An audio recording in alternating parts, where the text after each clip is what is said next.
Yes, I wanted to also thank so many representatives from the ICB for coming to the meeting and listening to us today. And also, I really wanted to thank so many of the Central Bedfordshire councillors for your strong support for the message that we're putting forward, because it's been really delightful to hear how on board people are with the things that we're saying. I'm glad that we've made some progress in terms of you've committed to come and talk again to the patient participation groups, and I think you said other stakeholders, which could possibly include our town council, health services working party.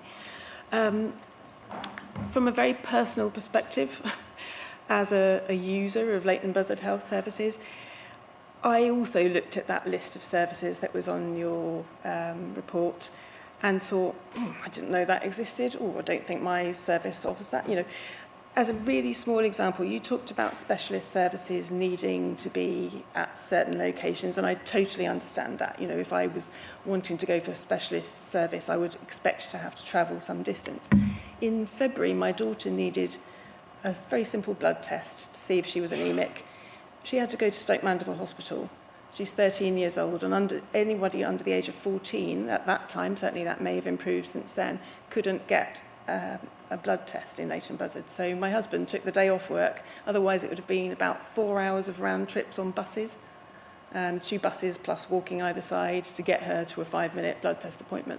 So I understand fully that the specialist services need to be located, but there is still massive room for improvement on simple local services being available to people. I'm sure I'm not alone in experiencing that.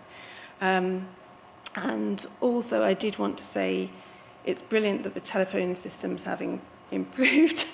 I now don't have to wait for an hour and a quarter to get through to the surgery, but merely 25 minutes to be told quite often that there's no appointments.